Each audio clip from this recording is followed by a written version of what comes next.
Vamos abrir a palavra de Deus em 1 Timóteo, capítulo 3, a partir do versículo 14.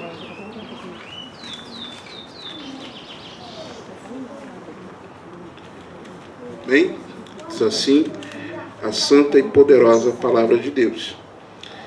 Escrevo-te estas coisas, esperando ir ver-te bem depressa, mas se tardar, para que saibas como convém andar na casa de Deus, que é a igreja do Deus vivo, a coluna e firmeza da verdade. E sem dúvida alguma, grande é o mistério da piedade.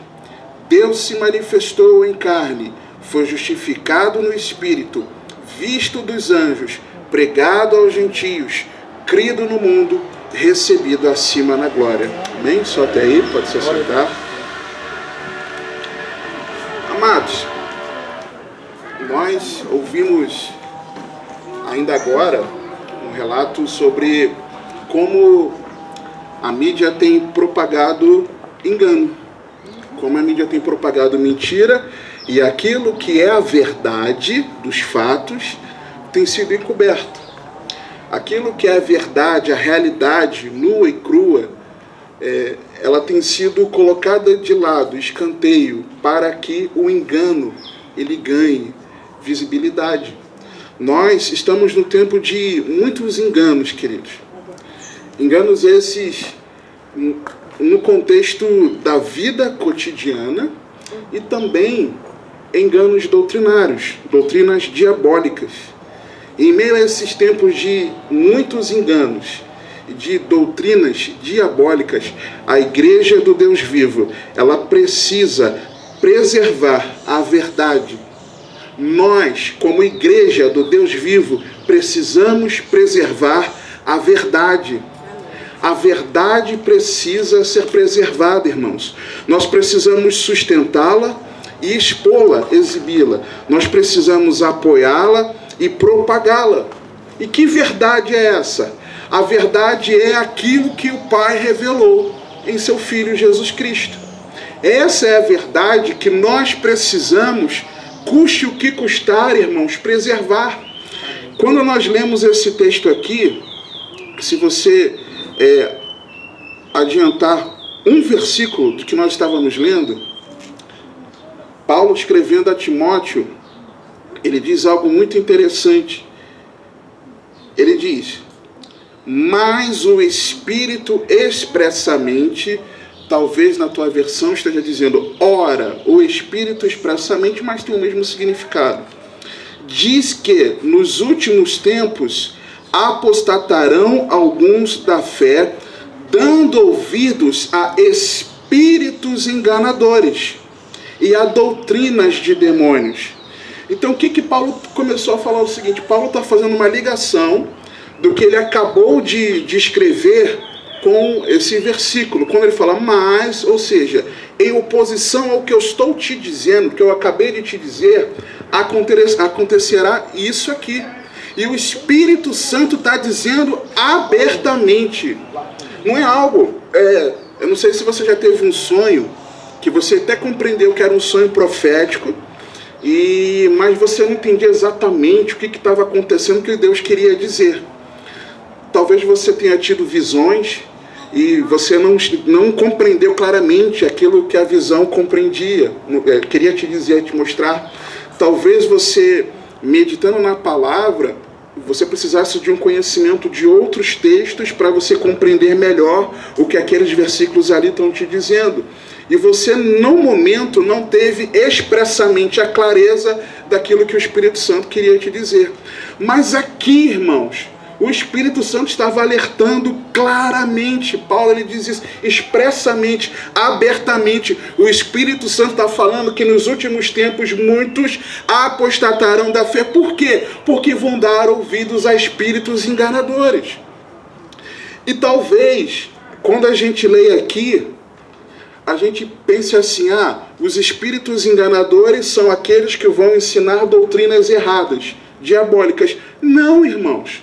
Sabe por que não? Porque logo na sequência do versículo, Paulo ele acrescenta, e a doutrina de demônios.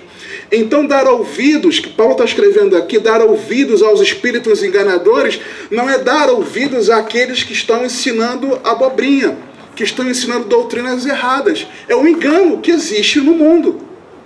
E esse engano, ele está muito sério, irmãos. Por causa do engano que está aí, olha quantos de nós não estamos nos reunindo. Olha como por conta do engano que está aí na mídia, muitos estão com a mente adoecida, o coração adoecido. Olha quantos estão se perdendo, irmãos, por conta disso. Isso é terrível, irmãos. Paulo, ele faz essa distinção. Uma coisa são os enganos, vem por espíritos enganadores, mentira. O pai da mentira é o diabo, ok? Mas ele faz questão de especificar que esses espíritos enganadores não são os ensinamentos da palavra. Por quê? Porque logo em seguida ele fala a respeito disso. Então, na verdade, muitos estão se desviando, se apostatando da fé por essas duas questões, por conta do engano e por conta da doutrina diabólica. E interessante que Paulo, ele fala no versículo 15, no final do versículo, que a igreja do Deus vivo é a coluna e firmeza da verdade, em oposição ao engano do mundo, em oposição às falsas doutrinas. Nós precisamos erguer a verdade da palavra de Deus. Nós precisamos erguer, amados, aquilo que é verdade. Em nós não pode haver nada, nenhuma pontinha de mentira. Nós precisamos batalhar pela verdade. Nós precisamos preservar a verdade de Deus. Essa verdade, ela precisa ser propagada. E se essa verdade chegou até nós aos dias de hoje, é porque a igreja cumpriu o seu papel. De quê? De ser a coluna e firmeza dessa verdade. De ser a coluna e o baluarte dessa verdade. Nós precisamos ser, queridos, aqueles que vão preservar a palavra de Deus até o final. Em oposição ao engano e em oposição às falsas doutrinas. Se compreende isso? E quando eu cheguei nesse texto aqui de uma forma que eu não esperava, porque não era o texto que eu estava meditando, mas enquanto eu estava folheando a Bíblia para chegar num texto que nós compartilhamos ontem, né, o Espírito Santo me fez parar nesses versículos aqui direto, assim. E aí eu entendi que o Senhor queria falar algo conosco a respeito disso. E aí, irmãos, para você entender isso aqui, Paulo, ele começa dizendo no versículo 14, ele diz o seguinte, está falando com Timóteo, escrevo-te estas coisas, esperando ir ver-te bem depressa. Essa carta, ela foi escrita para estimular Timóteo na difícil missão do pastoreio, para tratar dos erros doutrinários e também tratar dos problemas práticos na igreja de Éfeso. Então, para que Paulo escreveu essa carta a Timóteo? Para incentivar, encorajar Timóteo a ser um bom pastor. Por quê? Nós vemos aqui por toda a carta muitos ensinamentos práticos de como nós vivermos, como sermos verdadeiros discípulos de Cristo, e também algumas verdades teológicas importantes. Por exemplo, imediatamente antes a isso que Paulo está falando, e eu gosto muito de algumas Bíblias que fazem uma separação dos versículos, param no versículo 13, e a partir do versículo 14 eles colocam um subtítulo só para dar a ideia de que é um outro assunto, é um outro tema. Algumas Bíblias não. A minha aqui, por exemplo, a ACF não, mas outras Bíblias minhas sim. Porque, na verdade, Paulo aqui, alguns talvez pensem que Paulo ele está falando a respeito dos deveres para aquele que deseja o episcopado, para aqueles que estão em vias de serem diáconos, que Paulo está tratando disso aqui nos versículos 14, 15 e 16. Mas não. Paulo ele está tratando de um contexto da carta. E se nós formos pensar, Paulo está se referindo ao que ele acabou de dizer nos ensinos sobre quem vai servir e trabalhar na obra de Deus. Ok, mas por exemplo, no que Paulo tratou aqui, ele disse, a respeito do capítulo 3, versículo 2, é necessário, pois, que o bispo seja irrepreensível. Todo cristão tem que ser irrepreensível? Sim ou não? Sim. Todo homem cristão tem que ser marido de uma mulher? Sim. Vigilante, sóbrio, honesto, hospitaleiro, apto para ensinar? Sim. Não dado ao vinho, não espancador, não cobiçoso de torpe ganância, moderado, não contencioso, não avarento. Tem que governar bem a sua própria casa. O marido tem que ser o líder da família? Sim. Todos os outros ensinamentos aqui, depois na sequência. Então, ainda que alguns pensem, não, Paulo está se referindo aos ensinamentos para aquele que trabalha na obra de Deus. Ok, mas esse padrão aqui é o padrão para todo cristão. É o padrão para mim e para você. Mas eu compreendo perfeitamente que aqui Paulo está fazendo uma transição entre os ensinamentos práticos, de como você conduzir a sua vida cristã, para algo que é mais de foro íntimo, é de mais foro teológico, do ensinamento. E vários outros textos anteriores, Paulo também dá ensinamentos práticos a respeito. Então nós conseguimos enxergar que Paulo ele está tratando destas questões. Versículo 15. Paulo ele começa dizendo o seguinte. Primeiro ele fala, estou te escrevendo porque eu quero estar com você o mais depressa possível. Mas se por algum acaso falhar de eu conseguir estar com você, Timóteo, deixa eu te mandar esse e-mail. Deixa eu te escrever logo essas instruções para resolver os problemas que você está tendo na congregação de Éfeso. Deixa eu te ajudar logo. Eu quero falar com você pessoalmente. Não deixa eu já te adiantar. Então o que ele está dizendo. Mas se tardar, para quê? Com que propósito ele está escrevendo isso? Para que saibas como convém andar na casa de Deus. Então, saber como convém andar na casa de Deus não é para todo discípulo de Cristo? Sim, é você saber como ser igreja, junto do seu irmão. Você saber como ser um verdadeiro cristão. Então, esse ensinamento o que Paulo está falando aqui é para todos nós, é para toda a igreja. E aí, irmãos, ele diz o seguinte, como convém andar na casa de Deus. Quando eu leio isso, eu me lembro de Colossenses, vá para Colossenses, por favor. Capítulo 1, só você voltar um pouquinho, já retornaremos para 1 Timóteo. Volta algumas epístolas, por favor. Colossenses capítulo 1, versículo 9.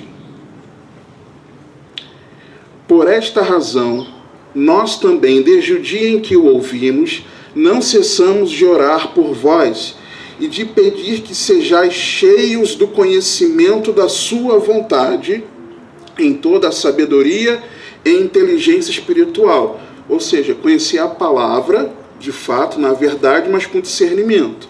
Aplicação prática. Para que possais andar dignamente diante do Senhor, agradando-lhe em tudo, frutificando em toda boa obra e crescendo no conhecimento de Deus. Para que eu preciso compreender da palavra de Deus? Para que Paulo estava escrevendo os ensinamentos para Timóteo? Para que Paulo estava fazendo isso? Para que a igreja soubesse como se conduzir dignamente. Como ser digna do Evangelho. Como andar dignamente do Evangelho. Então, para que é o ensinamento da palavra? Para que são as pregações? Para que você ouve tantos ensinamentos? Para que você ouve ensinamentos repetidos? Na sua concepção, né? Porque a palavra de Deus sempre se renova. Por que nós lemos um texto e relemos? Para que a leitura bíblica ela precisa ser contínua? Já li a Bíblia toda, nunca mais vou ler. Para quê? É para que nós possamos saber, não termos apenas fixado na mente, mas cravado em nossos corações, como nós sermos verdadeiros cristãos, irmãos. E nesses dias, em tempos de enganos, de espíritos enganadores e de doutrinas diabólicas, falsas, que têm enredado a muitos irmãos, nós precisamos erguer a verdade de Deus. Essa verdade está comigo e está com você. Essa verdade está lá fora no mundo, irmãos. A verdade do que está acontecendo aí, todo mundo não está. O mundo só quer nos enredar. O mundo só quer nos enganar. E muitos, por não terem o amor da verdade, serão levados pelo engano. Me lembrei agora. Segundo aos Tessalonicenses, se eu não estiver enganado, deixa eu abrir aqui. Capítulo 2. Isso, capítulo 2, 2 Tessalonicenses, capítulo 2. A partir do versículo 7. Porque já o mistério da injustiça opera. Somente a um que agora o retém. Para mim, essa tradução aqui, ela não é feliz. Até que do meio seja atirado. Na verdade, a correta interpretação desse texto aqui, até que ele apareça, ele surja.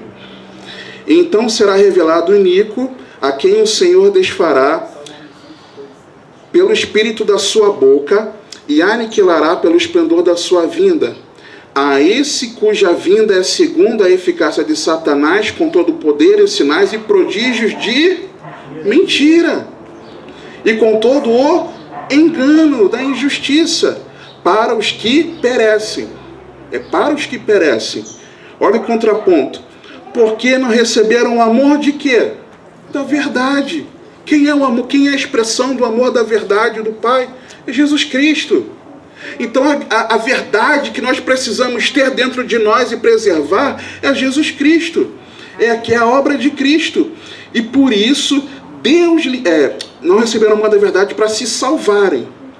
E por isso João faz essa referência também lá em 1 João, a respeito do amor da verdade. E por isso Deus lhes enviará a operação do erro para que eles façam o quê? Creiam a mentira. Para que sejam julgados todos os que não creram a verdade, antes tiveram prazer na iniquidade. Então quem rejeita o ensinamento de Cristo, quem rejeita a palavra de Deus, ainda que se declare cristão, mas que de fato não tem a palavra de Deus em si, porque se tiver a palavra de Deus em si, por mais que em um determinado momento fique temeroso, amedrontado, pode acontecer, mas meditando na palavra de Deus, a palavra de Deus vai escancarar diante da pessoa a verdade. Mas se não crê nessa verdade, se não creram a verdade, ou seja, se não creram na palavra de Deus, Deus vai permitir que sejam enganados. É que Paulo está dizendo aqui, irmãos. Aquele que de fato não tem a palavra de Deus como a sua verdade, que não é a coluna estandarte da verdade, não ergue essa verdade, não tem essa verdade em si, aguarda, preserva e propaga essa verdade, quem não faz isso vai ser enganado. Por quê? Porque prefere a mentira, quer ser enganado. Às vezes nós queremos ser enganados. Eu, como pai, às vezes minha filha fala algumas verdades para mim que me incomodam. Mas, às vezes eu penso assim, puxa, eu não posso pensar que eu queria que ela tivesse mentido. Mas ela poderia não ter me falado isso agora. Por quê? A gente, às vezes, quer ser enganado, irmãos. Nós, às vezes, queremos ser enganados. Nós não queremos a verdade. E a verdade é que o Senhor Jesus breve virá. A verdade é que o Senhor logo vai retornar para buscar a sua igreja e trazer a sua ira. Logo, irmãos, essa é a verdade. Mas quem não quer essa verdade, quem não admite que o Senhor está às portas, quem não admite que nós estamos no tempo, nós somos a geração do arrebatamento, quem não admite essa verdade vai ser enganado. Por quê? Porque não quer a verdade. Irmãos, quem não ama a volta de Cristo não é de Cristo. Hebreus tem vários, capítulo 3, capítulo 6, Hebreus fala uma série de textos nos mostrando que quem não ama a vinda de Jesus, quem não guarda essa expectativa, quem não tem o coração ardendo pelo retorno de Jesus, irmãos, não é de Cristo, não é de Deus. Se não é de Deus, é de quem, irmãos? É do diabo. Essa é a verdade. Então, se nós rejeitamos em compreender que estamos nesse tempo, irmãos, nós estamos querendo nos enganar. Não seja enganado. Não queira se enganar. Não se engane. Nós não voltaremos para a normalidade. Haverá como dizem aí, né, o novo normal, não é isso que estão falando? Vai ser diferente. E para que nós possamos entrar no jogo, nós precisamos nos sujeitar ao engano. Aquilo que a palavra confronta. E nós não podemos, irmãos. Nós precisamos perseverar na verdade. Voltando, por favor, para 1 Timóteo. Então, nós precisamos compreender que nós precisamos andar dignamente. Dignamente. A palavra de Deus também no versículo 15, Paulo ele continua dizendo o seguinte, que essa casa de Deus é a igreja do Deus vivo. Quando nós lemos esse texto aqui, nós podemos nos remeter a 2 Coríntios, capítulo 6. Segunda carta aos Coríntios, capítulo 6.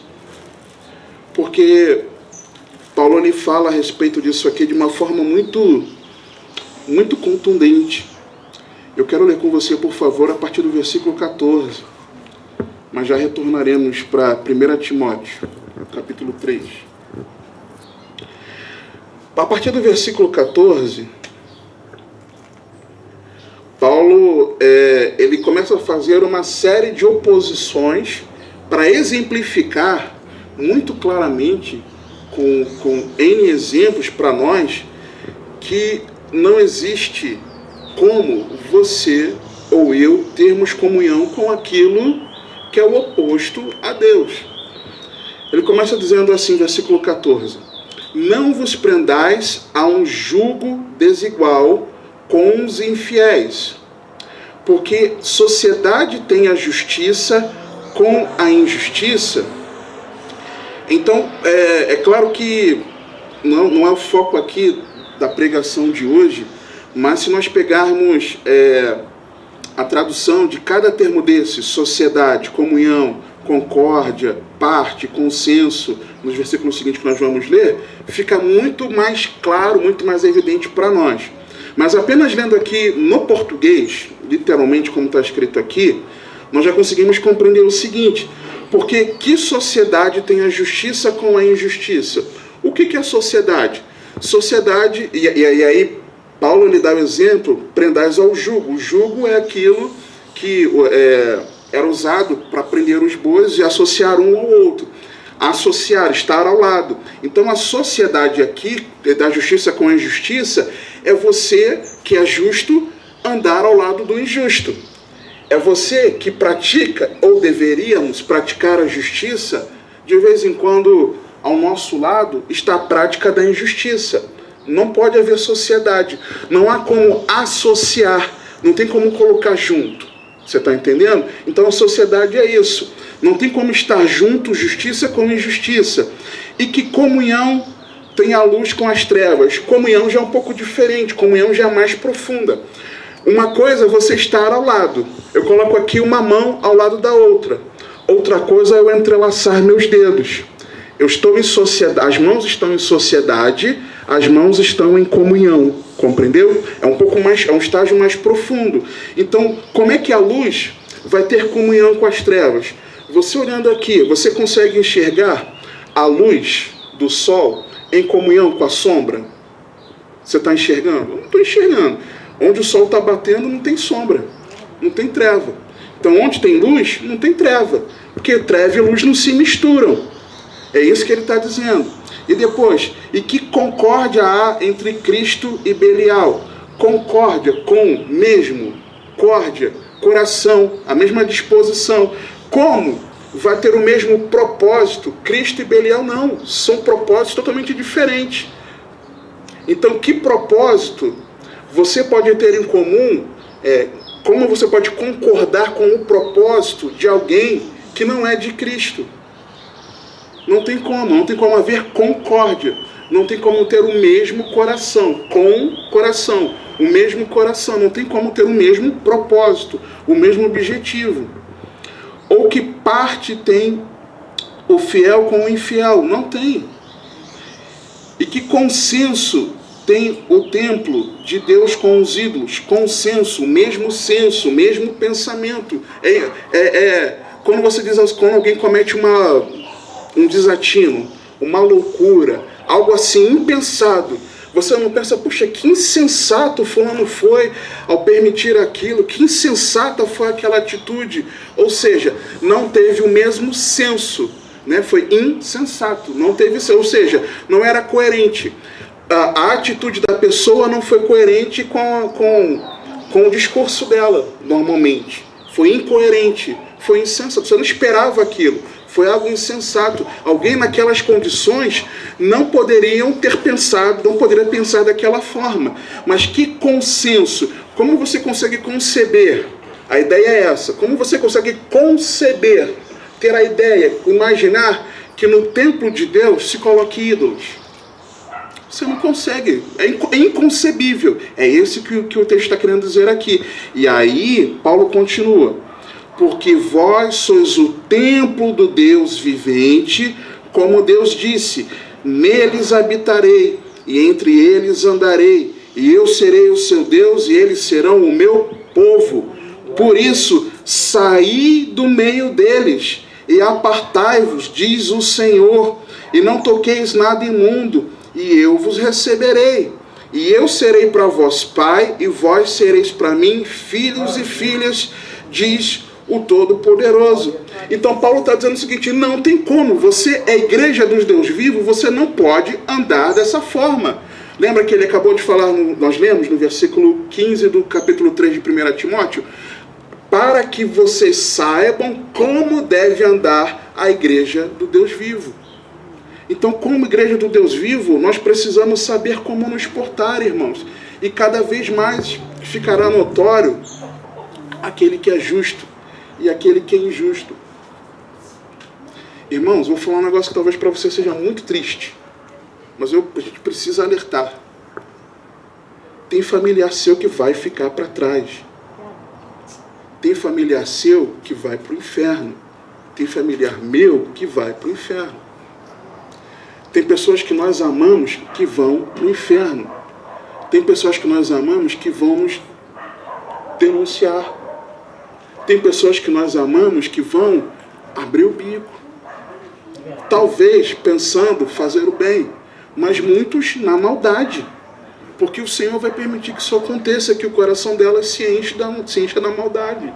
Jesus nos alertou que nós seríamos traídos pelos familiares. Todo mundo que congrega, faz parte de uma congregação, é salvo? Eu não era, irmãos. E na verdade, eu preciso cada dia nunca me considerar salvo. Assim como Paulo, em muitos exemplos, não considerava que já tivesse alcançado. Mas não, prossigo para o alvo. Mas todo mundo que congrega num determinado local é salvo? Não. Então, há irmãos que nós amamos que vão ficar para trás. Você está entendendo? A nossa ficha precisa cair. Ah, mas, puxa, o irmão que não soube e não sei o quê. Ah, irmãos, a gente está nos últimos dias, acorda para a vida. O que a gente pode fazer? Alerta, alerta, alerta, mas é com cada um, irmãos. Tem pessoas que nós convivemos há tantos anos que vão ficar para trás, irmãos. Eu falo isso com muita dor. Mas vão ficar, irmãos. Não é porque a gente queira. Você acha que eu não quero que todos os meus familiares sejam salvos? Claro que eu quero. Eu continuo orando por eles. Continuo pregando o Evangelho. Mas se eles rejeitarem o amor da verdade para se salvarem, eles vão ser levados pelo engano. O que eu posso fazer, irmãos? Continuar orando, pregando, dando testemunho, sendo um verdadeiro cristão. Amém. Mas cada vez mais o tempo se aproxima, irmãos. Você precisa estar preparado para isso. Às vezes muitos de nós não estamos preparados para a morte de quem nós amamos. precisamos, mas mais importante, nós estamos preparados para a morte eterna de quem nós amamos. Lá no céu, na eternidade, eu vou ficar triste pensando nesse familiar. Não, porque o gozo na eternidade vai ser tão majestoso, e o senso de justiça que nós teremos, porque nós teremos um corpo glorificado, o senso de justiça, que Deus foi justo, vai estar tão inerente dentro de nós, que nós não vamos, poxa, que injusto, meu familiar não está aqui. Não, foi justo, Deus foi justo. Então, às vezes, uma vez eu ouvi uma pregação, esqueci agora o nome do pastor, eu ouvi uma pregação, e que o pastor descia a lenha falando sobre a ira de Deus. Irmãos, nós já vimos o nosso pastor pregar, não somos Espírito Santo, trazendo aquela exortação para a gente. Mas naquele dia, o irmão estava irado. Estava irado. Mas uma ira santa. Foi uma pregação que o pastor Sandro até compartilhou comigo. Eu acho que ele compartilhou com o senhor também. Eu esqueci o nome desse pastor. Pregando sobre a ira. Algumas coisas boas, algumas coisas meio... Mas o coração, assim, ele falando que o ensinamento que eu peguei para mim naquele dia, o principal, é de que Deus não será injusto por colocar alguém no inferno, no lago de fogo, melhor dizendo. Por quê? Porque se a pessoa não entregou a vida dela para Cristo, ela rejeitou a Cristo, não teve a palavra de Deus como verdade, não se arrependeu dos seus pecados, essa pessoa no céu, na eternidade, ela estaria juntamente com aqueles que perseveraram na palavra de Deus? Não pode. Por quê? Porque a pessoa permaneceria com o coração cheio de pecado lá do nosso lado. Você está entendendo? O ato de Deus permitir que pessoas sejam... permitir não, Ele mesmo vai lançar. O ato de permitir, a gente tem que ser verdadeiro. Não é permitir que o diabo vai pegar a pessoa e lançar no inferno. Não, quem vai lançar vai ser Deus. Deus é que lança, tem poder para lançar a condenação eterna. A gente tem que ser franco. Então, Deus é injusto por conta disso? Não. Por quê? Porque Ele, num ato de amor, não permitir que essas pessoas com o coração pecaminoso esteja conosco, é um ato de nos preservar. É nos preservar da maldade, nos preservar do engano, da mentira, do pecado. Você está compreendendo? É por isso que não haverá mais pecado. Se Deus permitisse que quem o rejeitou a vida toda estivesse conosco, inclusive o nosso familiar que tanto amamos, Deus seria injusto, irmãos. E seria uma prova de desamor de Deus em relação a nós. Por quê? Porque nós continuaríamos sofrendo. Porque nós não sofreremos apenas por aqueles que amamos, mas outras pessoas que nós nem conhecíamos, mas que estariam lá conosco pecando e nós estaríamos sofrendo. Para nos preservar por amor, Deus não vai permitir que essas pessoas estejam juntas. Pensa por esse lado. Pensa por esse ângulo. Então nós, como a casa de Deus, a igreja do Deus vivo, nós precisamos considerar isso. Não existe essa comunhão. Nós precisamos reconhecer isso. Ele continua no capítulo 7 de 2 Coríntios 6, 2 Coríntios, no versículo 1, Paulo diz assim: ora, amados, pois que temos tais promessas. Que promessas que ele está falando? As promessas de nós sermos filhos de Deus. Versículo 18. 17, de Deus nos levando a sair deles, para que nós sejamos recebidos, no final do versículo 17, e nós sermos filhos de Deus, do Todo-Poderoso. Então nós que temos as promessas de sermos recebidos, acolhidos na família de Deus como seus filhos, nós precisamos, quando eu continuo aqui no versículo, purifiquemo-nos de toda a imundícia da carne e do espírito, aperfeiçoando a santificação no temor de Deus. Então nós que somos a igreja do Deus vivo, nós precisamos nos arrepender dos nossos pecados. Quando? Todo dia. Porque ele continua, ele diz aqui no final do versículo: aperfeiçoando a santificação no temor. Como é que eu ou você podemos aperfeiçoar a santificação no temor de Deus? Olhando para dentro de nós e nos arrependendo dos pecados. Então a igreja do Deus vivo, a igreja que é a coluna e baluarte, firmeza da verdade, que ergue a verdade, é a igreja que se arrepende dos seus pecados. Porque se você guarda a verdade, se eu guardo a verdade, quando nós meditarmos na palavra de Deus, a palavra de Deus, irmãos, é uma sentença contra mim e tua vida. Porque Deus está apontando o nosso erro. Porque Deus está... Eu vou usar uma expressão feia, mas é para você entender. Deus está esfregando no nosso rosto o nosso pecado. Se nós lemos a palavra de Deus, amém, que texto maravilhoso, e não tem transformação nenhuma, desculpa, você está fazendo o que com a palavra de Deus? Eu estou fazendo o que com a palavra de Deus? Mas nós precisamos ler contra nós, irmãos, e esse é muito importante. Vamos voltar para a primeira, ao Timóteo, 1 Timóteo, capítulo 3. Então, quando Paulo escreve isso, ele está escrevendo a uma igreja que precisa saber como convém andar e saber que ela é a igreja do Deus vivo. E a igreja do Deus vivo não pode ter mistura. Não pode ter mistura, não pode ser morna, não pode ser misturada com o mundo, tem que ser pura. E a cada dia nos aperfeiçoando na santificação e temor. Mais interessante que nesse versículo, Paulo ele usa 4 figuras para ele falar da igreja. Ele usa a primeira figura casa, depois ele usa a figura igreja, depois ele usa coluna e depois ele usa firmeza ou baluarte, dependendo da tua versão. Paulo ele expressa de quatro maneiras a igreja de Cristo. Primeiro ele fala de casa, casa de Deus. E o termo grego aqui que ele usa é o termo oikos, que é a família. Então, nós somos o que de Deus? Família de Deus. Se nós somos família de Deus, nós temos um pai, mas também nós temos quem nessa família? Irmãos.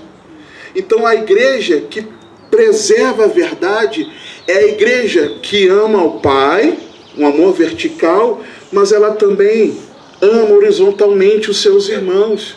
Nós precisamos amar de verdade, na prática, uns aos outros. Nós precisamos, nesse tempo, irmãos, mais do que nunca, estarmos juntos, unidos, amando-nos de fato e de verdade, dando suporte, apoio uns aos outros. Por quê? Porque é isso que acontece numa família, ou deveria acontecer. Quando Paulo ele expressa aqui, oikos, né, a casa de Deus, ele está querendo dizer isso. Um grupo de irmãos onde flui o amor. Nós não cantamos? Para te adorar, ó Rei dos Reis, foi que eu nasci. Meu prazer é viver na casa de Deus, na igreja, onde acontece o quê? Onde flui o amor. Casa de Deus. Casa tem pai e tem os irmãos. Flui o amor. Deveria fluir. Se não está fluindo, nós não somos filhos de Deus. Tem alguma coisa... Isso, 1 João alerta isso para nós. Tem algo muito errado comigo e com você, irmãos. Mas Paulo ele fala a igreja do Deus vivo. O termo que ele usa, a igreja, é o termo eclésia, a assembleia, é a comunidade de pessoas chamadas. Só que, por exemplo, para você compreender isso aqui, muitos são chamados a participar dos nossos encontros? Sim ou não? Exaustivamente desde muitos meses aí. Sim. Mas muitos estão atendendo a esse chamado de Deus para estarmos unidos? Não. Então, quando Paulo ele fala aqui igreja, eclésia, ele está falando não apenas aqueles que são chamados, mas aqueles que aceitam o convite. O convite é para todos, mas apenas alguns aceitam. Em Atenas, se eu não estiver enganado, existiam as eclésias, as assembleias, para resolverem questões no governo da cidade. Como é que eles têm hoje? Não é centro comunitário não, que nós chamamos aqui nos bairros. Associação de moradores, vamos botar assim. a associação de moradores. E a associação de moradores, ela chamava todos, mas nem todos participavam porque não queriam se envolver com aquilo. Todos faziam parte dessa assembleia que foram chamados? Não. Quem participava da assembleia? Quem estava onde? Na assembleia. Que é a igreja? Quem está com a igreja? É simples isso. E é isso que ele está dizendo aqui. Paulo fez questão de separar os termos, irmãos. Paulo ele fez questão de separar.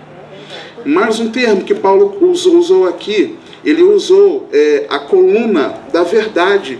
O que ele quer dizer com coluna da verdade?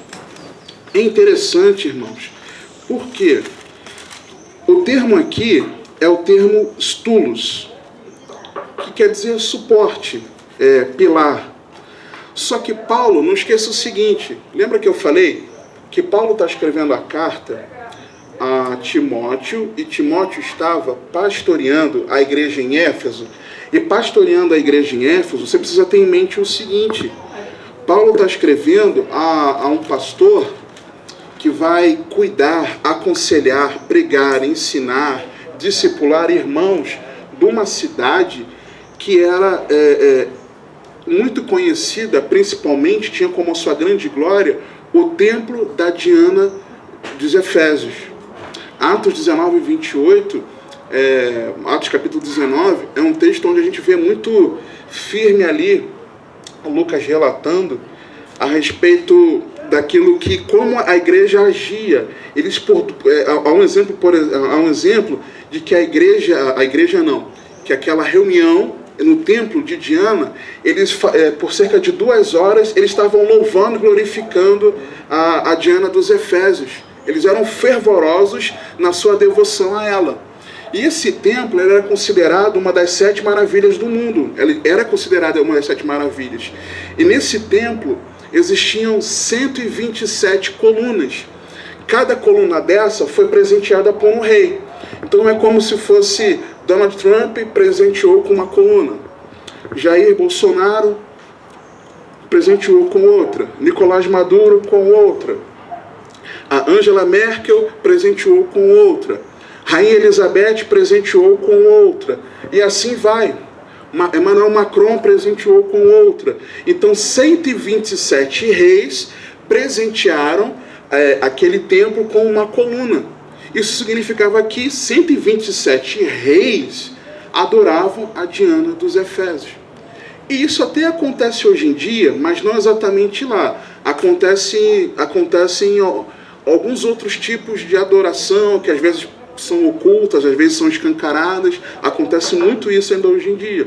Então 127 reis.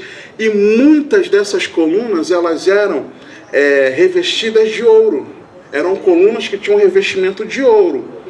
E algumas delas tinham pedras preciosas. Então, quando alguém entrava no templo de Diana dos Efésios, ficava maravilhado com as colunas. Imagina 127 colunas maravilhosas, muitas a maioria de ouro e algumas com pedras preciosas. Era algo suntuoso, irmãos. Era algo maravilhoso. Não sei se você, na sua casa, por exemplo, você tem alguma coluna de gesso arredondada e tem ali a basezinha da coluna, do pilar, e tem o detalhezinho de cima, e você colocou aquela coluna ou aquela meia coluna para enfeitar a sua casa.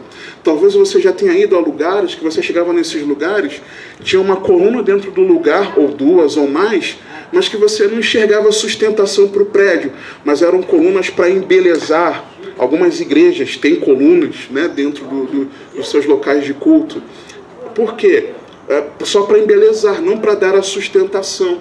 Então, quando Paulo escreve isso, coluna da verdade, Paulo está fazendo menção àquilo que Timóteo sabia.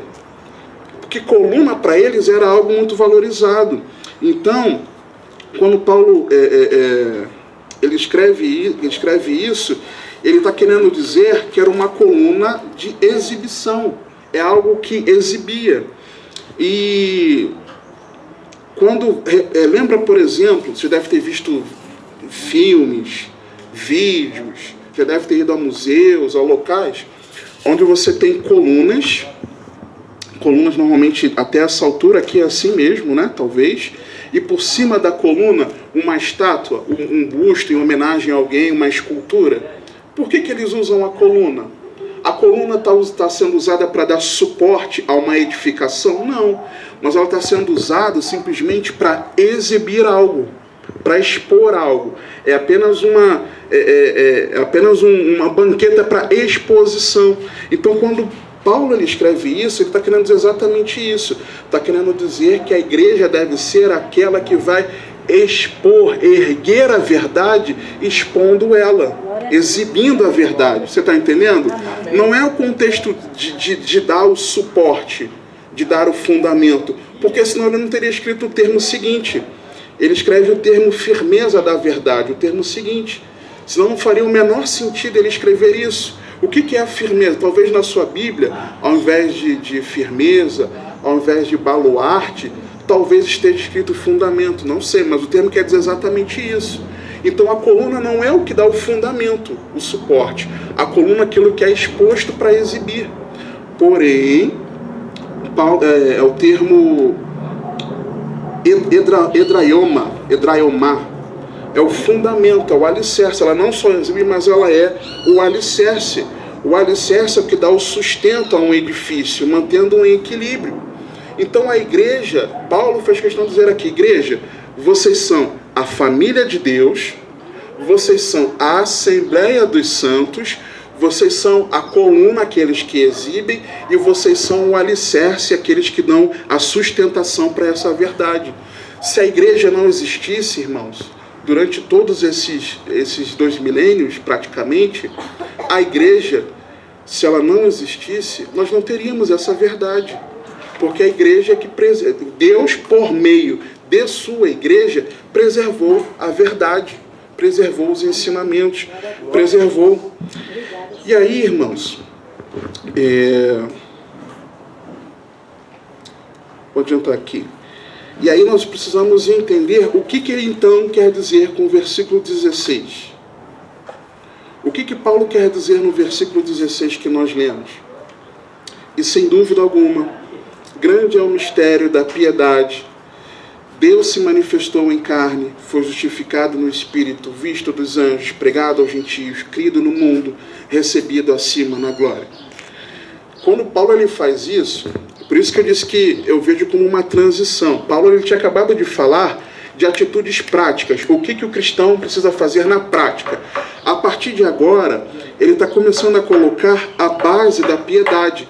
Tudo isso que nós falamos, lemos aqui no versículo 16, são verdades teológicas fundamentais, são a base que sustentam a nossa fé, são a base para a vida cristã.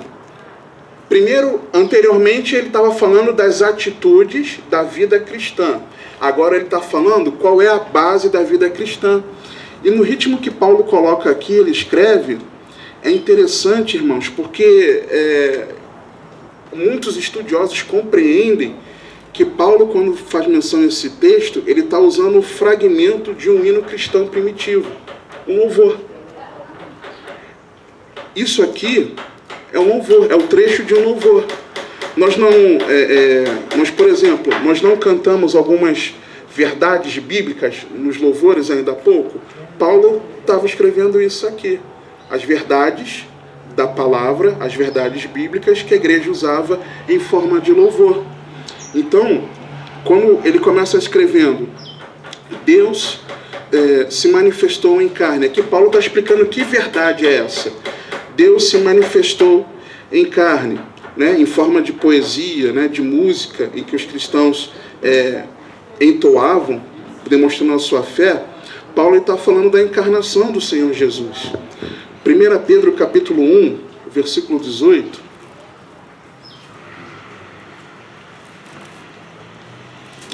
Irmãos, eu até tento não usar textos para expor algumas verdades, mas eu não consigo, irmãos. 1 Pedro, capítulo 1, versículo 18 e 20, diz assim a palavra, 18 a 20. Sabendo que não foi com coisas corruptíveis, como prata ou ouro, que foste resgatados da vossa vã maneira de viver, que por tradição recebestes dos vossos pais, mas com o precioso sangue de Cristo, como de um cordeiro imaculado e incontaminado, o qual, na verdade, em outro tempo foi conhecido, ainda antes da fundação do mundo, mas manifestado nestes últimos tempos por amor de vós. O que Paulo está dizendo? Paulo está dizendo que Jesus Cristo é a encarnação do Deus vivo, que Jesus foi homem, que Jesus veio em forma humana, Jesus abdicou da sua glória, ele veio em carne, nascido de uma virgem, sem pecado, viveu sem pecado, morreu sem pecado, mas pelo precioso sangue derramado como de um cordeiro imaculado, ele resgatou a nossa vida. Ele nos resgatou da nossa vã maneira de viver. Jesus Cristo, na minha e na sua vida, nos resgatou. Pelo precioso sangue de Jesus daquela cruz, nós fomos salvos, irmãos. Pelo poderoso sangue de Jesus, nós somos perdoados. Quando nós nos arrependemos, quando nós reconhecemos que Jesus Cristo é o Verbo encarnado, que Ele é o Filho de Deus, que habitou entre nós e morreu crucificado naquela cruz, derramando do seu sangue, do seu precioso sangue. Quando nós reconhecemos isso, reconhecemos quem somos, a nossa miséria, nós nos lançamos diante de Deus arrependidos dos nossos pecados, confessamos os nossos pecados a Deus, clamamos pelo seu perdão. O Senhor nos purifica de todo pecado, de toda injustiça. Por quê? Porque o precioso sangue foi derramado, o Verbo encarnou, o Verbo se fez carne, habitou entre nós, cheio de graça e verdade. Glória a Deus. Graças a Deus. O Verbo encarnou, irmãos. E é isso que Paulo está falando aqui. Os irmãos cantavam que Jesus Cristo veio, que Jesus Cristo encarnou. Os irmãos se alegravam louvando isso, essa verdade bíblica. Segunda, Paulo ele continua falando. Voltando para 1 Timóteo, Paulo, capítulo 3, Paulo fala: foi justificado no Espírito. Romanos 8, versículo 11.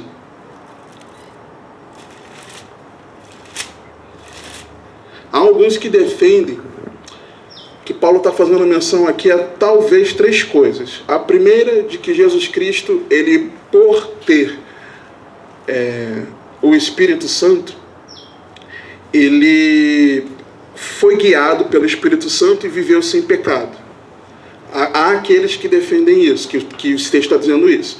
Há aqueles que defendem que, na verdade, é porque Jesus, tendo recebido o Espírito Santo, um exemplo disso lá no seu batismo, ele realizava as obras no poder do Espírito Santo. Só que eu, pessoalmente, discordo disso. Por quê? Porque Paulo ele faz menção a que ele foi justificado, ele foi tornado justo. Não que Jesus precisasse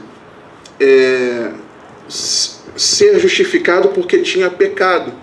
Mas, nós vamos ler aqui em Romanos 8, quando Jesus foi ressuscitado dentre os mortos pelo poder do Espírito Santo, a minha e a tua justificação, elas foram assinadas embaixo por Deus.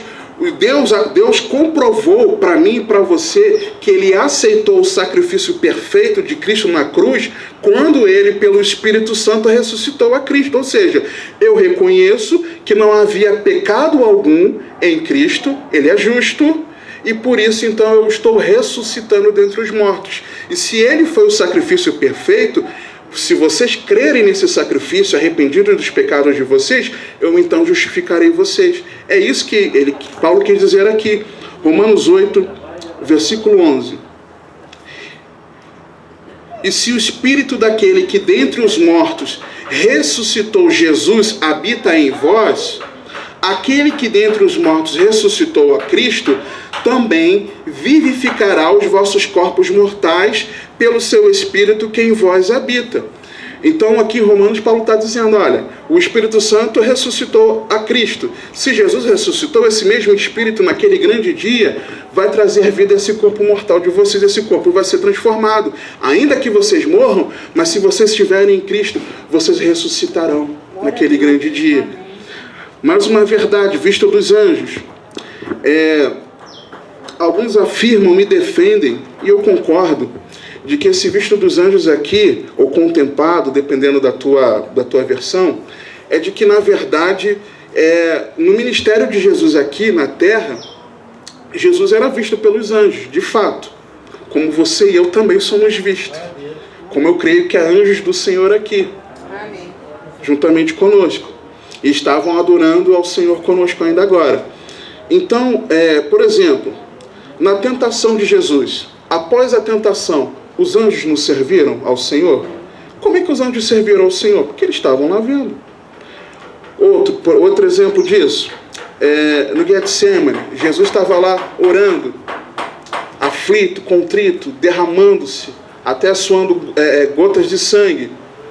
Os anjos não estavam lá consolando ao Senhor? Então os anjos estavam lá vendo. Quando Jesus ressuscitou, para Jesus ressuscitar, veio um grande anjo e houve um grande terremoto quando ele rolou a pedra. Os anjos não viram, o Jesus ressuscitando, viram, estava lá. E na ascensão, os anjos também viram, porque nós vamos ler esse texto, onde na ascensão nós veremos que quando Jesus ele sobe aos céus, aparecem anjos dos lados dos discípulos e falam: olha, por que vocês estão assim? Da mesma forma como vocês viram ele subir, ele vai voltar. Então, durante a vida do Senhor Jesus, os anjos estavam lá, vendo. Mas existe um texto que é muito interessante, que esse eu preciso expor para vocês, 1 Pedro 1,12, que expressamente está escrito isso, irmãos. 1 Pedro 1,12.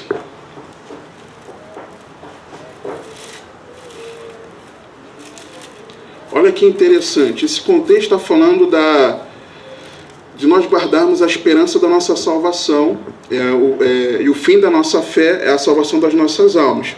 E aí vem falando que tudo aquilo que aconteceu foi profetizado pelos profetas, estava nas Escrituras. E aí no versículo 12, olha o que diz: aos quais foi revelado que não para si mesmos, está falando dos profetas, mas para nós, eles ministravam estas coisas que agora vos foram anunciadas por aqueles que pelo Espírito Santo, enviado do céu, vos pregaram o Evangelho, para as quais coisas os anjos desejam bem atentar. Ou seja, os anjos estavam na expectativa. Eles já sabiam que havia um plano de Deus, mas eles não sabiam como esse plano ia se desenrolar. Como é que vai ser? Como é que vai ser o Senhor Jesus lá na terra, em forma de homem, vivendo como homem, sem pecado, para ser o sacrifício perfeito? O que vai acontecer depois? Como é que vai ser isso? Os anjos não sabiam. E tem o texto de Paulo também, agora me esqueci qual a carta, que Paulo fala que nem os principados e potestades sabiam do desenrolar do ministério de Cristo aqui. E os anjos desejavam ver. Então Jesus, ele realmente, literalmente, ele foi contemplado por anjos. Literalmente. Avançando aqui, irmãos, 1 Timóteo 3,16. Ele fala que também o Senhor Jesus foi pregado aos gentios. E para mim, a melhor tradução talvez fosse pregado às nações. Porque o termo quer dizer nações ali. Onde está traduzido talvez gentios na tua Bíblia. E Romanos, no capítulo 16... Romanos capítulo 16, nós vemos a Bíblia claramente escrevendo isso. E por que eu estou fazendo questão de ler esses textos com vocês, irmãos? Para vocês verem que o povo de Deus, a igreja, no primeiro século, cantava era a palavra de Deus, cantava as verdades, você está entendendo? Romanos 16, 25 a 27. Ora, aquele que é poderoso para vos confirmar segundo o meu evangelho e a pregação de Jesus Cristo, conforme a revelação do mistério, que desde tempos eternos esteve oculto. Lembra do mistério? O mistério que Paulo fala no início do versículo 16? Mas que se manifestou agora e se notificou pelas Escrituras dos profetas, segundo o mandamento do Deus eterno, a todas as nações para a obediência da fé, Ao Deus único, sábio, seja glória por Jesus Cristo para todo sempre. Amém. Então, esse evangelho, essa verdade, ela foi pregada. Ela e continua sendo pregada nas nações. Mais um, penúltimo, crido no mundo. Esse evangelho não foi só pregado, e é por isso que nós estamos aqui. O evangelho não foi apenas pregado a mim e a você, mas porque nós cremos nessa verdade e temos preservado essa verdade é que nós estamos aqui. Colossenses capítulo 1. Colossenses capítulo 1 é um capítulo arrebatador sobre o Senhor. Colossenses 1, a partir do versículo 3, diz assim a palavra de Deus: graças damos ao Deus e Pai de nosso Senhor Jesus Cristo, orando sempre por vós, porquanto ouvimos da vossa fé em Cristo Jesus e do amor que tendes para com todos os santos, por causa da esperança que vos está reservada nos céus, da qual já antes ouvistes pela palavra da o quê? Da verdade, do Evangelho, que já chegou a vós, como também está em todo o mundo, e já vai frutificando. A palavra ela foi pregada ao mundo e vai frutificando, ou seja, as pessoas estavam crendo na verdade.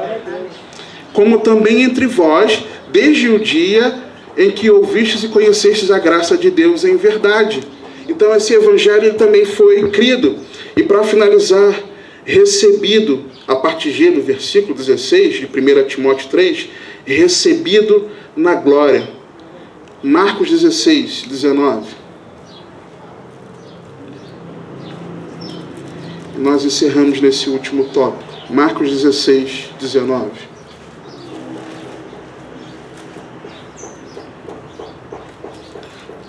Reparem que eu disse nós encerramos no tópico, não no texto. Poxa, pastor, você me enganou. Não enganei não, que isso? Estou falando que a gente tem que preservar a verdade. Eu falei o último tópico, mas não o último texto. Marcos 16, 19. Olha que coisa, para você entender o fato. O fato em si, nós vamos ver um texto falando sobre o fato, um outro texto falando sobre a prova e um outro texto que lança uma esperança no nosso coração do Senhor ter sido recebido de fato na glória. Marcos 16, 19. Ora, o Senhor, depois de lhes ter falado, foi recebido no céu e assentou-se à direita de Deus. É um fato, narrado por Marcos. É um fato. Atos capítulo 7. A prova desse fato que Jesus subiu aos céus e sentou à direita de Deus. Estevão, martirizado, quando estava tomando pancada, pedrada, sendo morto. Estevão tem uma visão, irmãos, maravilhosa. Estevão, a partir do versículo, nós vamos ler dois versículos, versículos 55 e 56. Atos 7, 55 e 56. Mas ele, falando de Estevão, estando cheio do Espírito Santo, fixando os olhos no céu. Ele fixou os olhos no céu. E o que ele viu? O texto diz aqui para mim e para você. Viu a glória de Deus e Jesus que estava à direita de Deus. E disse: eis que vejo os céus abertos e o Filho do Homem que está em pé à mão direita de Deus. Então, fato é que Jesus foi recebido no céu. Qual é a prova? Estevão viu Jesus no céu à direita do Pai. E qual é a esperança sobre o meu e teu coração? E aí nós encerramos. Atos 1, a partir do versículo 2, volta alguns capítulos.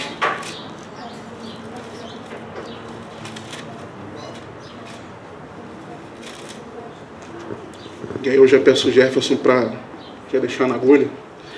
Atos 1, versículo 2, diz assim, a partir do 1, né? Fiz o primeiro tratado, ó Teófilo, acerca de tudo que Jesus começou não só a fazer, mas a ensinar, até o dia em que foi recebido em cima, depois de ter dado mandamentos pelo Espírito Santo aos apóstolos que escolhera, aos quais também depois de ter padecido, se apresentou vivo, com muitas provas infalíveis, sendo visto por eles por espaço de 40 dias, e falando das coisas concernentes ao reino de Deus, E estando com eles, determinou-lhes que não se ausentassem de Jerusalém, mas que esperassem a promessa do Pai, o derramamento do Espírito. Que disse ele: de mim ouvistes, porque na verdade João batizou com água, mas vós sereis batizados no Espírito Santo, melhor tradução, não muito depois desses dias. Aqueles, pois, que se haviam reunido perguntaram-lhe, dizendo: Senhor, restaurará tu neste tempo o reino a Israel? E disse-lhes: não vos pertencem saber os tempos ou as estações que o Pai estabeleceu pelo seu próprio poder, mas recebereis o poder do Espírito Santo que há de vir sobre vós, e ser-me-eis testemunhas, tanto em Jerusalém como em toda a Judéia, em Samaria e até aos confins da terra. E quando dizia isto, vendo eles, foi elevado às alturas, e uma nuvem o recebeu, ocultando-o a seus olhos. E estando com os olhos fitos no céu, enquanto ele subia, eis que junto deles se puseram 2 homens vestidos de branco, 2 anjos, os quais lhes disseram: homens galileus, por que estáis olhando para o céu? Esse Jesus que dentre vós foi recebido em cima no céu, há de vir assim como para o céu o vistes ir. Esse mesmo Jesus, irmãos, esse mesmo Senhor Jesus, manifestado em carne, justificado no Espírito, visto dos anjos, pregado às nações, crido no mundo, recebido na cima na glória, ele voltará da mesma maneira, com grande poder e glória, para buscar a mim, a você e toda a igreja do Deus vivo.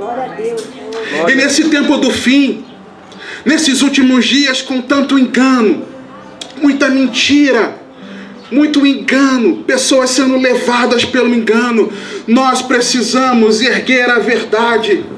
Nós precisamos erguer essas verdades, que Jesus veio, encarnou, mas Ele vive, Ele reina e para sempre reinará. E Ele retornará para nos buscar essa verdade. Nós precisamos ter dentro de nós, viver essa verdade e anunciar essa verdade. Em nome de Jesus, eu quero orar com você, vamos orar.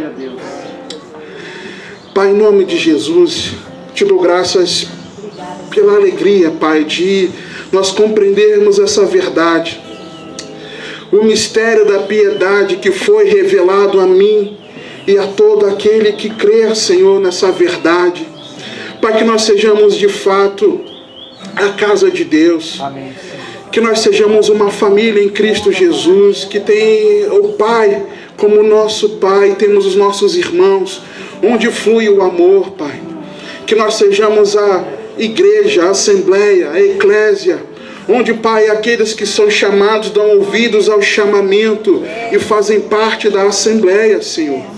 Que nós sejamos de fato a coluna que não sustenta simplesmente, mas que exibe a verdade que Cristo vive.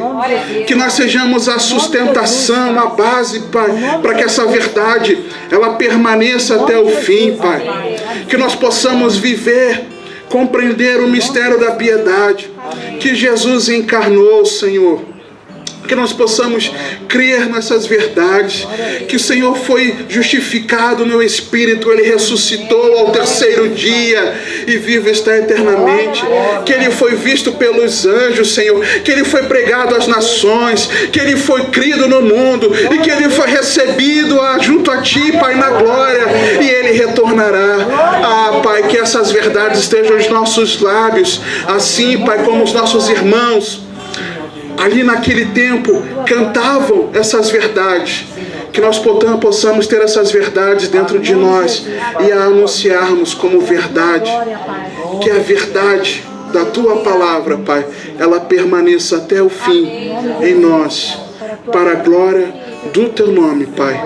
Assim, Pai, quebrantados diante de Ti e gratos pela preciosidade de termos recebido o amor da verdade de Jesus Cristo, o nosso Senhor e Salvador, Pai, nós entregamos a Ti. Sela essa palavra no nosso interior para a Tua glória, que nós possamos vivê-la cada dia, colocá-la em prática, para a glória do Teu nome, Pai, no nome do Senhor Jesus. Amém. Glória a Deus.